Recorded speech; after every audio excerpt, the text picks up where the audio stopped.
Hello and welcome back to the virtual classroom. I'm your host, Dr. Olmsted. Today's topic is World War I. Now, as always, before we begin, take a moment, hit pause on your video, jot down the lecture outline to the right, and pay particular attention to those key terms at the left. Make sure you can identify the who, what, where, when, and why, be able to connect them to each other and their larger historical significance. Now, with that, let's get started. Now, we left off with the presidency of Woodrow Wilson, and he was embroiled in what was called the Mexican Intervention during the Mexican Revolution from 1910 to 1921. However, while he's dealing with this failure of foreign policy during the Western Hemisphere, something is going on over in Europe. And to many Americans, the idea that the so-called civilized Europe would break out into war seemed unreal. Because the reality is, for almost a full century, since the defeat of Napoleon in 1815, Europe had been at relative peace. But that peace is going to end in 1914 when the Austrian Archduke Franz Ferdinand was assassinated. There we go. And of course, I'm sure many of you already know the story. He was shot by a Serbian nationalist, and therefore we're going to start World War I. But let me back up. That's the simplistic version. Let's give you my version now. You got to realize there was a lot of what's called nationalism going on. Now, nationalism is hyper-patriotism in your country that basically says, screw you to everyone else. We want what's best for us. That's hyper-nationalism. It is hyper-patriotism, and it's usually considered a bad thing. It's good to have patriotism, but when it's at the expense of everyone else, it becomes problematic. And so what's happening here is Serbia wanted their own nation. And these very nationalist spirit was rousing, and Austria-Hungary was basically trying to put them down and keep them from being independent. And so in 1914, as the Archduke Franz Ferdinand was riding in his car, for the second time that day, there was an assassination attempt. This one would succeed when the Serbian nationalists will come and shoot him, by the way, and his wife. So I get tired of the story that, oh, the poor man died. Yes, he did. And his wife did as well. So again, 2 people are dead. That is sad and that is tragic. However, as tragic and horrible and horrific as having 2 people dead is, there is no reason that the assassination of one man here should cause a world war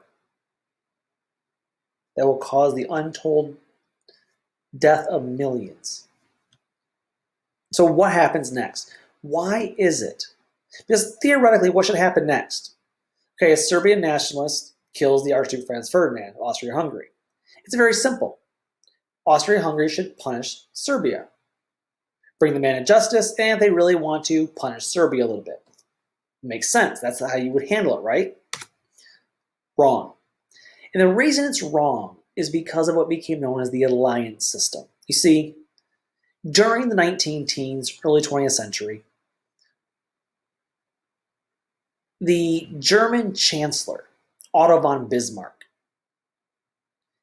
he wanted to make Germany great. Germany was a fairly new country. In fact, by the 1800s, it was still called Prussia, right?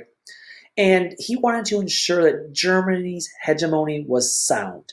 He wanted to make sure that they could play with the big boys like France and Spain and Britain. They wanted to be on par with them. And so what happens is, in order to shore up his strength, Otto von Bismarck created what was called the alliance. Now, he's not the only one, but go with me here. He helps create the alliance system, which basically divided Europe into 2 separate blocks. And the idea of these were these secret alliances that everyone knew about that said, okay, here's the deal. We know you're a little bit weak right now. Maybe someone wants to attack you, so here's what's going to happen. If someone attacks you, I got your back. I'll come and help you. But if someone attacks me, you're going to come help me also. So it was a military alliance. And basically, once Germany started doing this with countries in Europe, all the other countries felt the need to do so as well, which means in the end, we have these two separate military blocs. One favoring Germany's side, one favoring the French side. And basically every country in Europe was tied in this kind of alliance with one of these superpowers. So what happens is when the Serbian nationalist assassinates Archduke Franz Ferdinand, it sets off a chain reaction.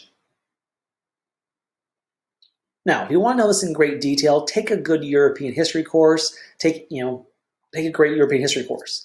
It'll go in much more detail, but here is the oversimplified version from Dr. Olmsted. So here's what happens next. So get ready to write, or better yet, you might want to slow down the speed of my talking for a minute. Because what happens after the assassination of Archduke Franz Ferdinand is a chain reaction, a domino effect. This is the first domino to fall. What happens next is a chain reaction. So here we go. Franz Ferdinand is assassinated. Austria-Hungary demarches against Serbia and cuts off all political ties. Russia begins war preparation because it's allied with Serbia. Austria-Hungary declares war on Serbia and only Serbia. However, Germany also demands that Russia stop mobilizing, or she will mobilize. Wait, Germany? Yeah, Germany. The Russians refuse, and Germany and France both begin mobilizing. Germany declares war on Russia. The Ottomans and the Germans sign another secret alliance. Germany declares war on France because France declines neutrality. Germany invades Belgium. Britain declares war on Germany because they're allies with Belgium. Austria-Hungary declares war on Russia. Japan declares war on Germany because they have an alliance with England. Whew. Oh, and by the way, this all happens from June to August of 1914. This is literally your summer break. Yeah, that all happened. All because, tragically, one man died, and his wife. All these nations began declaring war, militarizing, and we're going to break out into a world war. Now, in the end, there's two major alliances. The first one is known as the Triple Alliance, aka the Central Powers. And this consists of Germany, Austria-Hungary, and Bulgaria and Turkey. So there's the major players are Germany, Austria-Hungary, and Turkey. And then Bulgaria is there, and also technically Italy was there as well. However, after about a year of war, Italy's going to swap sides. So Italy's going to flip-flop. And the other alliance became known as the Triple Entente. So the Triple Entente consisted of Britain, France, Russia, Serbia, Italy after 1915, Romania, and then eventually in 1917, the United States. And so, again, the major players of the Triple Alliance, Germany, Austria-Hungary, and the Ottoman Turks, against the Triple Entente, which is Britain, France, Russia, Italy after 1915, and the United States. And this is the beginning of World War I. The war to end all wars, the Great War. I got news for you. Nothing was great about it. It was horrific. It was unlike any previous conflict in both scope and carnage. And the reason for this is we have all this wonderful new technology of how to kill people, like machine guns, like tanks, like submarines, like flamethrowers, aerial bombings, high-velocity rifles, landmines, flamethrowers, armored tanks, long-range artillery, and of course, submarines. Oh, and one more thing, poison gas. All this new technology has never existed in any major war. All brought to you by technology of the Industrial Revolution, industrialization. It's being mass-produced. That's all well and good. But we're using all this new destructive technology, but we're still relying on old-fashioned 19th century styles of fighting. In other words, you stand in front of each other and shoot. That was okay when all you had was single action rifles in bayonets, right? That worked. But that does not work very well when you have machine guns and flamethrowers and hand grenades and tanks. It just doesn't work. And so what happens is we're going to see tremendous carnage and death, because what's going to happen is they have to adapt on the fly to new styles of warfare, which was not the smartest thing to do. They involve trench warfare. Now, trench warfare was terrible. Trench warfare was horrific. Needed new technology. Notice the gas masks as well they're wearing because of chemical weapons. Again, trenches. See what happened, and this doesn't happen in Russia, but it happens in the Western Front on the edge of Germany and France. Notice what they're standing in here. Water. These are hastily built trenches so the men can take cover from the overhead bullets. And of course, this idea of trench warfare, you dig in, you stay for a long time. Every so often you shoot over the edge of the bunker and let the other enemy know that you're there. But look why they're standing in water. They're staying in, but there's no bathrooms there, which means you're literally going to the bathroom in that nasty, cold water in the winter in France. Disease is rampant. Rats are common. Many people lost legs. Many people lost other limbs. And of course, once someone throws tear gas in there, good luck, because you better find your face mask quickly. By the way, fun fact, if you can't, the way to protect yourself from tear gas is actually urinate on a cloth or a rag or your shirt and then cover your face with your urine-soaked shirt. People are living, eating, sleeping in this stench hellhole. More than 61 million men will serve on both sides, on the Triple Entente and the Triple Alliance. Over 9 million men are killed in action. Another 19 million are wounded. Almost half the people who served are dead or wounded as a result. Now, for the United States, as the casualties mounted, people of the United States couldn't fathom this was. They were shocked. And think about it. How many of you can even point out Serbia on a map? No one could back then either. No one knew what Serbia was, but yet somehow little Serbia caused this. And because they couldn't point out Serbia map, they really didn't care about what was going on in Europe. And so the United States, resisting war, they don't want to go to war. They don't want to fight over Europe's problems. They issued a Declaration of Neutrality. Wilson did, that is. Woodrow Wilson, believing this was a chance to rise above the fray, rise above the pettiness of nationalism, and employ his moral diplomacy, he issues a Declaration of Neutrality, seeing this as an opportunity that the United States can play as a leading role in the world as a peacekeeper. Because he saw the chance to build a new world order out of the war and reject selfish nationalism for cooperative internationalism. Unfortunately, neutrality is easier to state than it is to actually live out. It's very difficult to actually achieve neutrality for many reasons. Number one reason is, who do you think the American public really sided with in this? If you took a popularity poll, Britain or Germany? Well, of course Britain. The majority of Americans look more like and sound more like Britons than they do Germans. In addition, the type of government in Britain was more similar to the United States. Parliament was becoming more elected, more democratic, compared to the monarch rule of Germany. The militarism aspect of it. And again, the United States had strong economic ties to Great Britain. Most of our trade went to Great Britain and France, not to Germany. And during the war, we kept selling and trading with Great Britain and the Allies. France, Russia sometimes. But what really begins to test our neutrality is in 1915. This new invention of the Germans was called the U-boat, which is a submarine. And the U-boat became an effective military tool that was unlike anything that ever happened to control the seas. Now, Britain did what Britain needed to do, which was blockade Germany, prevent Germany from getting supplies via the ocean ways. But Germany, using its new U-boat, was able to counteract that blockade by torpedoing unsuspecting ships. Well, on May 7, 1915, the German U-boat torpedoed and sunk a British passenger ship known as the Lusitania. Now, the Lusitania is a passenger ship that was headed from New York to England.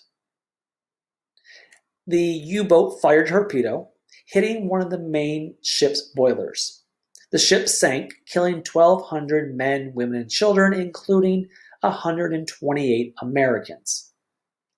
Neutrality is more difficult than ever. But two things here. Number one, Wilson resists going to war. Wilson told Germany, stop sinking non-military ships, or the U.S. will break off diplomatic relations and basically be at war. So Germany agrees because, they realize that if they go back to shooting down passenger ships, America will be pulled into the war. That's a bad thing for Germany. Fun fact. The reason Germany torpedoed the Lusitania was Germany had intelligence that said that Britain was smuggling military supplies on a passenger ship, Lusitania, which is why they torpedoed. Now, we can argue the morality of this all you want. It's wrong to kill innocent people. It's wrong to kill anyone. But the fact is, Germany was right. Britain was smuggling military stuff on a passenger ship. Thus, why Germany torpedoed the ship. And of course, it's a bad public relations thing for Germany then. Now, here's the thing. The war started to turn against Germany. By 1917, Germany is desperate. And Germany is going to make 3 Hail Marys. So if you're a football fan, you throw a Hail Mary at the end of the half in the game, hoping to get a touchdown from the 50-yard line, right? It's a long bomb from the quarterback. And Germany throws 3 Hail Marys here. The first one was to get Russia out of the war. So what they did was they said, okay, Russia's in shambles. Russia's losing lots and lots of men. Their country's in trouble. And they're on the brink of their own civil war. So what Germany did was go into neutral Switzerland. They helped transport across Germany the Bolshevik revolutionary Vladimir Lenin. They took Lenin out of Switzerland.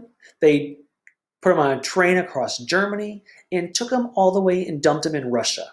Why? Because the Bolsheviks, they became a communist group that wanted to overthrow the Russian government and install communism in Russia. This is a gamble, of course, for Germany, but it works. Now, it's not easy, and again, if you want to know more about the Russian part of the history, it's a lot more complicated. But the short version, again, take a European history course. But the short version is, it works. Vladimir Lenin is able to overthrow the government. Bolsheviks take over in Russia. And because they are by nature, they're grateful to Germany, and they need to fix Russia first, they pull out of the war. So now the first Hail Mary works. Germany no longer has to fight a 2-front war. They can just focus now on Britain and France, and they've already taken part of France anyway. So that one works. But then they agree and try 2 more Hail Marys. The first one is they realize because Britain is continuing to ship military armaments on civilian ships, they're getting needed supplies. And so Germany, Hail Mary number 2, resumes unrestricted U-boat warfare, which they know is going to draw the U.S. into war. So they issue Hail Mary number 3. They send what's known as the Zimmerman telegram. Now, the Zimmerman telegram was a telegram that was intercepted that was meant to be from Germany to Mexico. And it was intercepted by the British. The British gave the United States. And basically the summary of this telegram is, hey, Mexico, do us a favor. Go invade the United States. We'll give you guns. We'll give you weapons. We'll give you money. go invade the United States in 1917. And if you do this and help us win the war, we will make sure you get back your territory you lost in the Mexican-American War, 1848. Now, the two problems here. Number one, I got intercepted. The second problem is, remember, during the decade of 19 teens, including 1917, Mexico is in no position to execute a war against the United States. They're embroiled in their own civil war, the Mexican Revolution. And so therefore, this becomes the final straw. Wilson declares war. Well, says we need to declare war, and Congress does indeed do so. So in 1917, Wilson is finally pushed into war, and ultimately we are now at war. Now the question is, great, we're at war. How do we actually fight a world war? I mean, we did pretty well in the Spanish-American War. We didn't do so well in the Filipino-American War, but how do we fight the Germans? Well, the first thing we need is men. We need people to serve in this war. The problem is, or the reality is, this war was not very popular. Most people did not want to get involved in it, despite the Zimmerman telegram, despite the U-boat warfare. And therefore, it came to the idea of a draft, the Selective Service Act of 1917. This is not the first draft in history, but it's one we still have today. We don't use it anymore right now, currently. And basically, it requires all men aged 21 to 30, now it's 18, to register for military service, and you'll be selected on a lottery basis to be drafted into the military. By the way, we still have this selective service system today. The basis of it does here originate in World War I. In fact, every one of you young men, when you turn 18, will have to register for the draft. Hope you never have to be drafted, obviously. Ladies, for right now, you are exempt, though that is being pushed against. In fact, right here in the state of Texas, some of our congressmen here have introduced legislation that would require women also to serve or register for the draft to serve in the military. Why? Because of the basis of equality. Up until now, it's always been assumed that women, eventually women will be allowed in the military, yes, after more recently. But there are some, these are usually men though, but are arguing that women should also be subject to the draft as well in the name of equality. That's up to you to decide. Again, you're voting this election coming up. Some people raise the question though, wait, don't people have individual choice in the matter? I mean, can the country really force, a democratic country that embraces freedoms and liberties and freedom of speech, can a country like that really draft someone and force them to go to a war they don't agree with? Does individual liberty prevail over the good of the nation? And the Supreme Court upheld the Selective Service Act of 1917, saying that no, the morally correct thing to do is to protect the nation. And the good of the nation overrides individual rights. In other words, in favor of the greater social good, winning the war, can ultimately restrict individual rights. So people, you don't always have freedom of individual choice. When the collective good or the social good of America is at stake, individual rights can be restricted. So we got men now.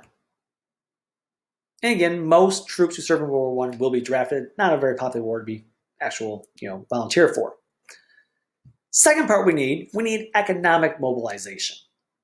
It requires a complete rethinking, a complete economic mobilization of our country on the home front. So in 1917, we will pass the Lever Food and Control Act, which basically creates a new administration known as the Food Administration. Now, the Food Administration will be headed up by future President Herbert Hoover. We'll talk about him later. But basically, he seeks to raise agricultural output to benefit the troops and also decrease civilian consumption. His slogan was, "Food will win the war." You can see here, defeat the Kaiser's U-boats, eat less wheat, build your own garden. So in other words, let the big agribusiness farmers grow food for the troops. You should grow your own food just, for your families. He introduces things like this that says, okay, you should eat less meat. Instead, eat more cottage cheese because cottage cheese will produce more protein than eating any of those animals, which, by the way, actually is true. Save. Eat more corn, less wheat. Less meat, fish and beans. Again, protein. Fats, use just enough. I don't quite know what that means, but okay. And sugar. Use syrup instead. In other words, stop using sugar cane. Use real sugar for troops. Use that fake high fructose stuff that is really bad for you. He also introduces things like, he pushes these fun slogans like Meatless Tuesdays. So forget Taco Tuesdays, Meatless Tuesdays. Eat some plants. Wheatless Wednesdays. Porkless Saturdays. And make creative use of your leftovers. So we have troops. We have economic mobilization of food. What about building actual war material? How do we do that? And so in 1917, we will create what's known as the War Industries Board. This is a very important concept right here, guys. This is extremely important. It'll come back again in World War II. And if you follow news in 2020, you will see, and it's not technically the same exact thing, it's a variation of it, but Donald Trump invoked the War Production Act, which again is different than the War Production Board, but it's the same concept. Basically what it is, it allows the government to dictate what companies, private companies build, how much they build, and when they build it. Think about this for a moment. The War Industries Board, much like the current War Productions Act that Donald Trump did invoke but never used to fight coronavirus, the War Industries Board was a board set up that would exercise a dictatorship on the economy.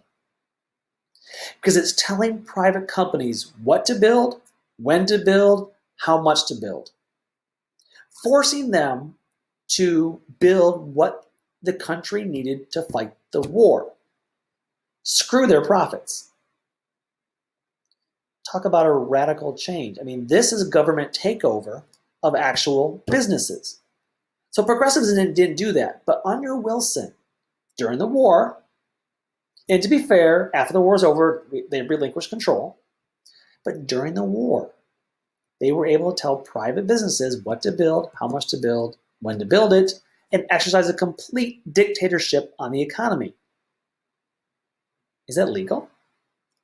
Wartime necessity. Again, greater good trumps individuals.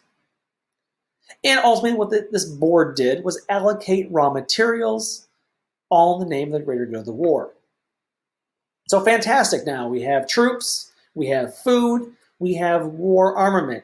Now all we need is workers, because if you're having these 4 million men go to war, troops, who's going to fill their role in the factories and build these things? Well, African Americans, of course, one group. Actually, we'll have 3 groups that will do this. Number 1, African Americans. Now, African Americans are going to fill enormous holes in northern industry. Remember, 4 million white males have now left, vacating their jobs. Excuse me. And northern businesses began to recruit African Americans from the South. And during the World War I in the early 20s, nearly 400,000 African Americans will migrate from south to north in what is called the Great Migration. Give me a second, I need a drink for a minute. Now,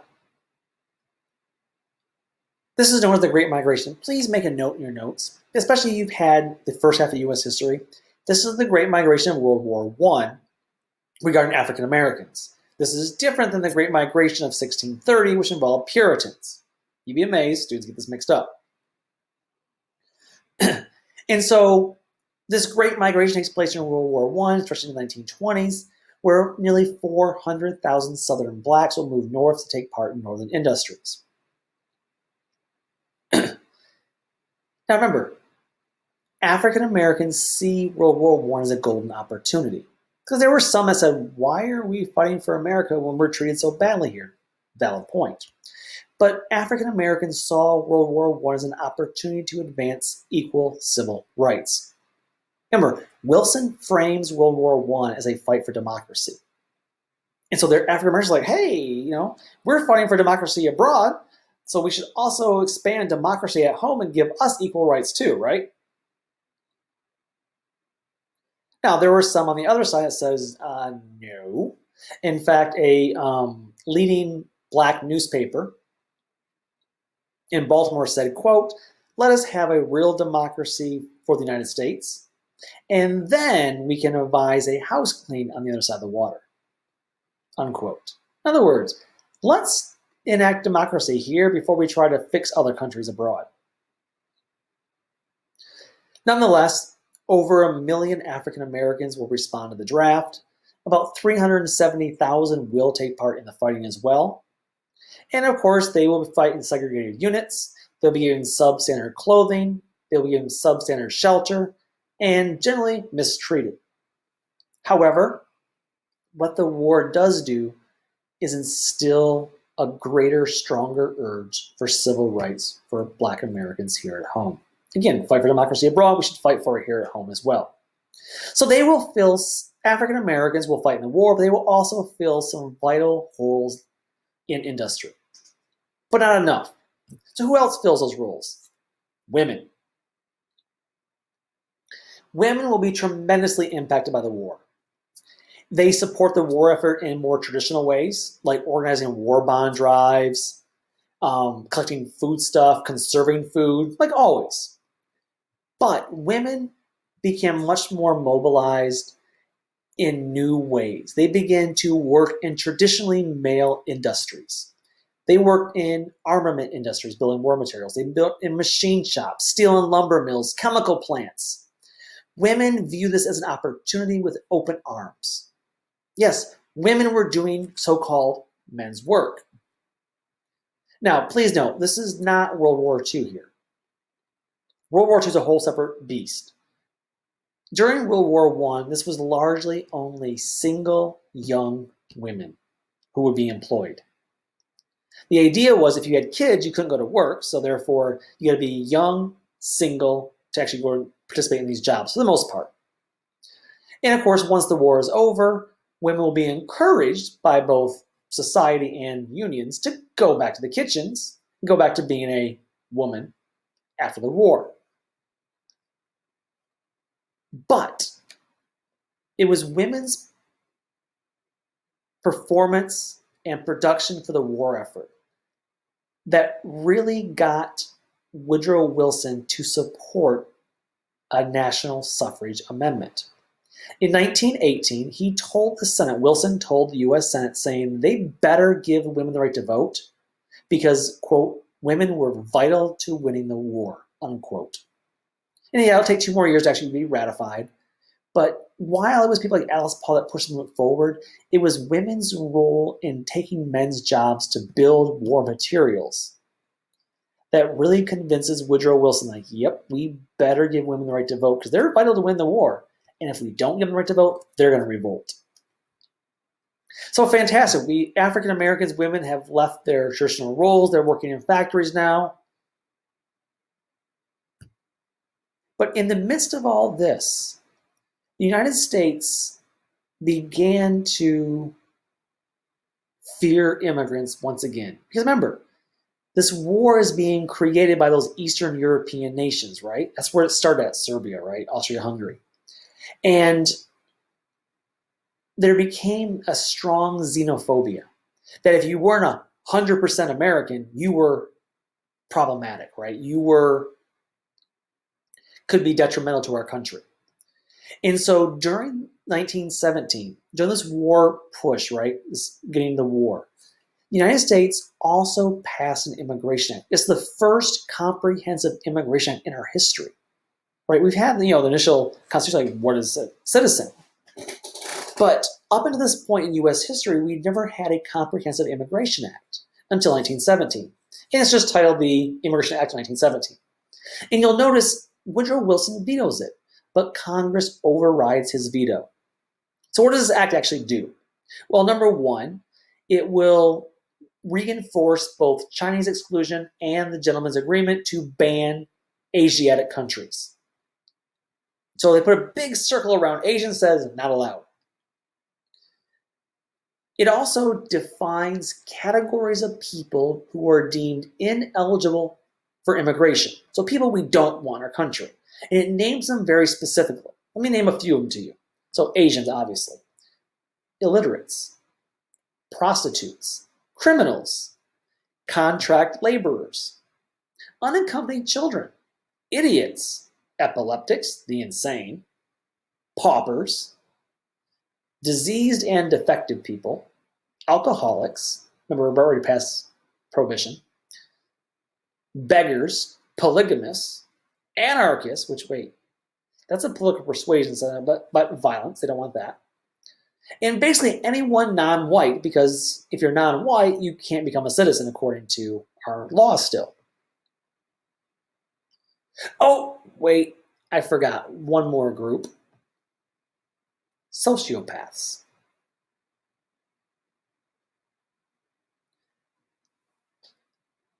You know what a sociopath is? You may think you do, but let me define it for you in 1917 terminology. A sociopath, among many things, one group that fell under sociopath was homosexuals. We talked about homosexuals back in the Ellis Island lecture. But sociopaths were barred from immigration. And the thought was that basically homosexuals had a mental disorder, a mental disease that was causing them to be, well, engage in homosexual acts. And therefore, as a sociopath who was mentally unstable, you would be barred from the country from immigrating. So again, we are actually put in now homosexuality as part of our Immigration Act as a barred group. Now, in addition to this, there was something else the 1917 Immigration Act did that's going to be very important going forward. Up until 1917, immigrants were basically allowed to come in freely. And the 1917 Immigration Act installed an $8 head tax. In other words, if you want to cross the border, you got to pay $8, and a literacy test that you would have to read 40 words in your native language in order to cross the border. So in other words, they don't want illiterates. So $8 head tax and 40 words. This $8 head tax and literacy test were especially directed at Mexicans. Because up until 1917, there was no real border constraints between the US and Mexico. Mexicans were allowed to cross the border freely, come and work in the fields, and then go back on a daily basis. No one stopped them, except the Texas Rangers, but that's a whole other story. Take a good Mexican-American history course, learn more about them. Immediately after this was passed, though, this was directed, right, at Mexicans to prevent them from coming over. But immediately after the act was passed, agribusiness, these big farming operations, especially here in Texas, they began to lobby Herbert Hoover to provide a temporary suspension of the head tax and literacy test for the war effort. You see, the problem was those 400,000 African Americans who left the South, they were almost all farmers. And therefore, there's this huge void to fill in the farming industry. And who are you going to get to pick the crops now? Mexicans. Now, Mexicans always did it. This was not a new story, but framing it in the war context as a patriotic duty for America enabled large agribusiness companies, corporations, to be able to successfully lobby the temporary suspension of the $8 head tax and 40-word literacy test to allow Mexicans to continue coming over unabated, which of course for them is a godsend. They're cheap immigrant labor. They can deport whenever they want to. Fun fact, by the way, this temporary suspension would last until 1921, which, if my math serves me correctly, that's 2 years after the war ends. So much for wartime needs. And it won't end until the day after Woodrow Wilson leaves office and we have a new president. Oh, in late 1920 will also be a recession year. And instead of inviting Mexicans over, we would actually deport them, and it became known as the first mini repatriation. We just rounded them up and deported them en masse because we didn't want them here anymore because bad economy. And so we have soldiers, we have workers, we have a plan for the economy. But there's more to World War I organization. But we'll stop here for a moment, and when we come back, we'll talk about what happens next. Remember, this is an unpopular war, and we have to convince people that it's a worthy cause. So until next time, take care and bye-bye.